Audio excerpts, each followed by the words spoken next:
Hey everybody, grab your coffee because we're coming to you from a different destination today. I guess you could tell from the background. We flew right over the USA and we are in Mexico, another country facing those wonderful tariffs just like Canada.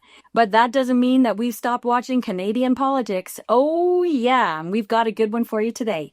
Because Pierre Poilievre just had another allergic reaction. To what? Success and facts. Specifically, Mark Carney's success and the fact that Canada is not broken.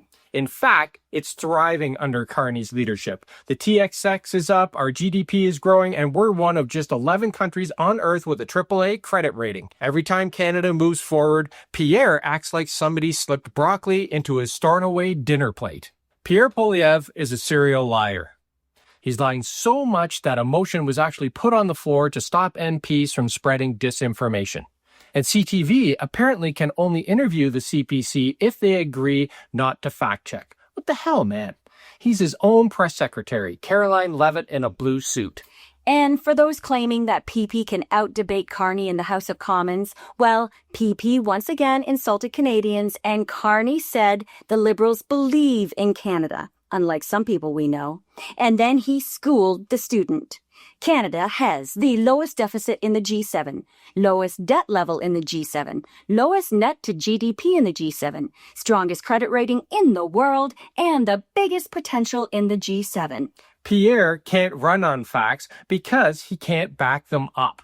So he runs on fear, because fear sells. It makes headlines and attracts clicks. He drones the same old doom story, and frankly, I'm tired of it. And the worst part?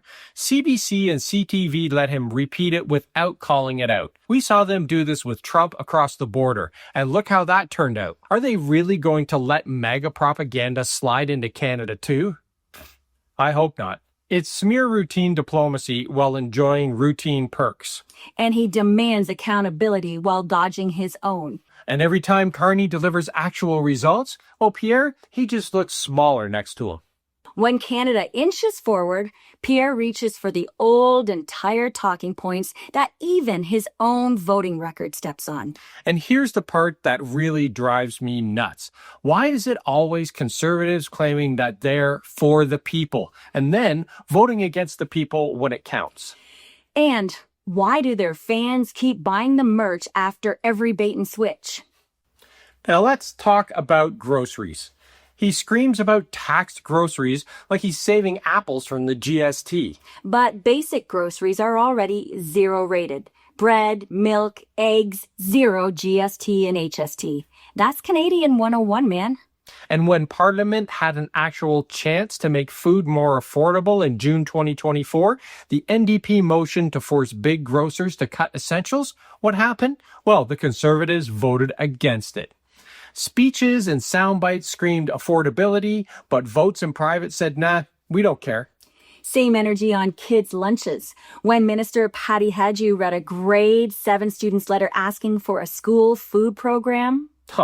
What did Pee-Pee and his little cherub Shear do? Well, they heckled over it. Can you believe that? A 12-year-old's plea for lunch, and they sneered, jeered, and laughed.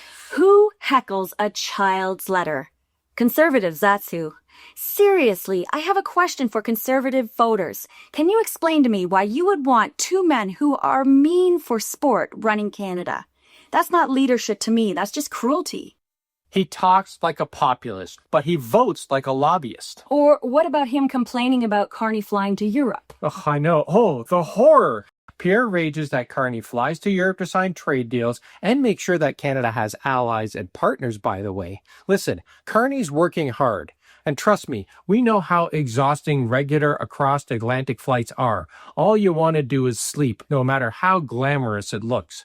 But Carney's in meetings, smiling, working, and talking to the press. He smears routine governing as a perk for Carney and treats his own routine perks as sacred. Meanwhile, pandering Pierre was camping out all summer long at a taxpayer-funded Stornoway after losing the election and his seat.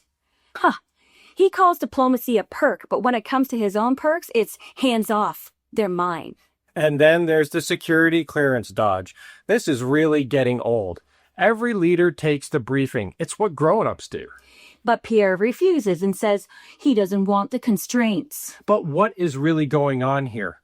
Well, we're left only to speculate, right? Is he hiding donors from shady corners? Is he hiding shady deals? If he won't get the clearance, Canadians are left filling in the blanks. And for the people saying, well, he had it years ago. Yeah, and Trump once had clearance to host The Apprentice. Didn't stop him from later bragging about grabbing women like it's a hobby. Exactly. Times change, threats change, and character doesn't magically improve with age. Clearance isn't a one-and-done thing. If you want to lead this country, you need to pass the test now. We all update our Nexus, driver's license, and passports every 5 years. So why can't he update his clearance? If you want a snapshot of where the conservative movement is drifting, look at Alberta. Why is it always Alberta? Yeah. A high school student named Evan Lee stood up at Danielle Smith's Alberta Next panel. He asked, why is the government pouring money into private schools when public school teachers are on the brink of a strike? Fair question to me. That's what politics is for, asking how your tax dollars are spent. And instead, his mic was cut mid-sentence, and the moderator told him his parents should spank him for asking. Spank him in 2025 for asking about school funding. Imagine being so fragile you can't take a teenager's question. Oh, it's just not fragile, it's dangerous. When you silence students, you're teaching them that democracy is a stage show, not a dialogue. And this is what's scary about the Danielles and Pierres of the world. They are following Trump's playbook to a T. And next, it's going to be comedians and critics. And this is not an isolated moment. It's part of a pattern. Mock kids in Ottawa, cut the mic in Alberta, kids become props or punchlines instead of participants.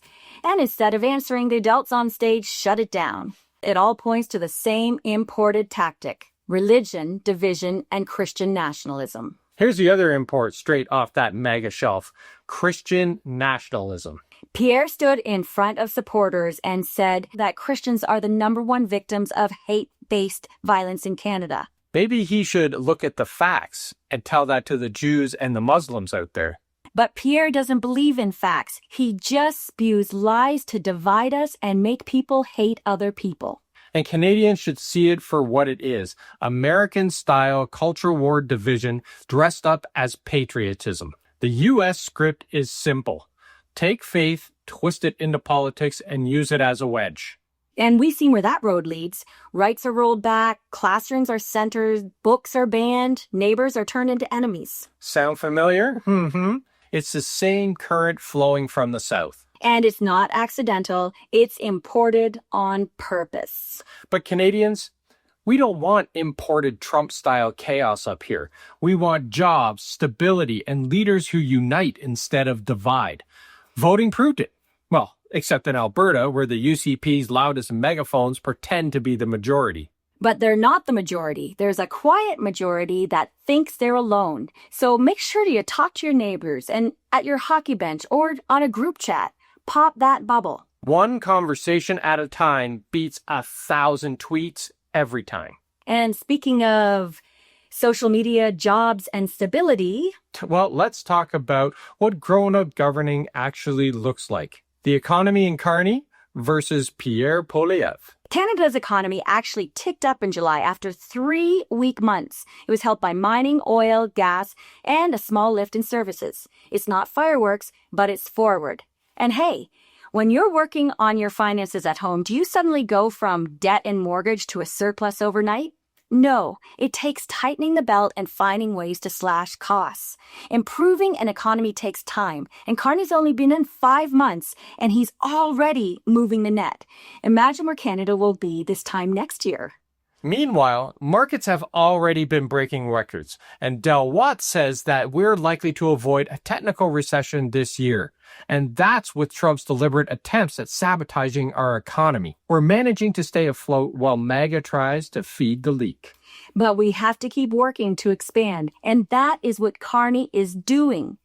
We only get that soft landing if Canada keeps crucial carve-outs from Trump's tariffs under CUSMA.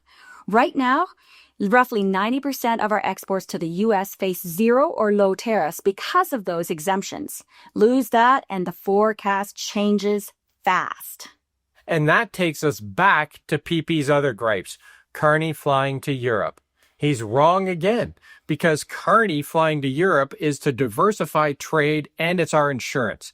When your neighbors actively work against you and are setting fires to decades-long agreements, well, maybe check your smoke detectors and add more exits. So where does Carney's leadership matter? 1, he's working to keep the Kuzma exemptions intact. 2, he's hedging hard to deepen Europe deals so we're not held hostage to one buyer. And 3, he's using rate cuts and a weaker dollar to nudge exports without reigniting inflation. Which is exactly why yelling, "Don't fly to Europe," is unserious. Carney's out building bridges, Pierre's building excuses, and hoping that nobody reads the fine print on how we actually dodge a recession. The bottom line, it's progress with pressure. Canada's inching forward, and the job now is to keep our doors to the U.S. open while opening more doors in Europe and cushioning the hit where tariffs still bite. Mini-MAGA wants to dunk on plane tickets. Grown-ups want to lock in export carve-outs and new buyers. So pick your team. And if you want the worker-level version of that, Well, let's look at Sault Ste. Marie. Algoma Steel in Sault Ste. Marie is getting $500 million in loans, $400 million from Ottawa, $100 million from Ontario, all to cushion the blow from the U.S. tariffs. Because when the U.S. slaps duties on Canadian steel, it's not a theory, it's families in Northern Ontario wondering if their paychecks disappear, what happens? This loan package, it buys stability. It keeps mills running and jobs intact and reduces the reliance on one buyer, the U.S. And that's the through line here with Carney. Whether it's steel in Sault Ste. Marie or exports to Europe, the plan is the same. Diversify so Trump cannot hold us hostage. Meanwhile, Pierre and his crew are busy auditioning for U.S. conservative talk shows. One side is protecting Canadian workers, and the other is protecting their Twitter engagement. Hey, it's not glamorous work. Loans and tariff cushions don't make viral memes, but they make sure the next generation in Sault Ste. Marie has jobs to graduate into. Now that's governing. Which brings us home, Dave. But before we do, let's zoom out. In the past month alone, Canada's GDP nudged forward. The Watt says that we can dodge a recession if we play it smart, and Carney's been landing deals in Europe to diversify our economy. And Pierre Poilievre? Well, he's heckling kids' lunch letters, blocking grocery affordability, and refusing a security clearance, all while cutting off high schoolers who dare ask questions. It's a tale of two Canadas, one that fights for stability and sovereignty, and one that cosplays MAGA while sneering at 12-year-olds. And it's no coincidence, these tactics, religion as a wedge, silencing voices, mocking the vulnerable, they're lifted straight from Trump's playbook. The thing is, Canadians have a choice. We can keep our elbows up and defend what works and demand better, or we can let Mini-MAGA shout us into silence. Now, it's community time. We want to know what you think. Do you see these American tactics creeping up here in North? Have you experienced it at schools and community meetings, heck, even at the ballot box? Drop your take below. We're linking the Evan Lee clip, the grocery vote receipts, and the Del Watt forecast in the description so you can check out the facts for yourself. And if you're new here, welcome. Do the free thing so you can actually see our next video, like subscribe, ring that bell, because it really helps more than you think. And if you want to fuel the long-term work, our Substack has sources. We have a merch store, and the A-Team members, you keep the lights on and the coffee strong. Canada, thanks for having our backs. And we'll see you next time.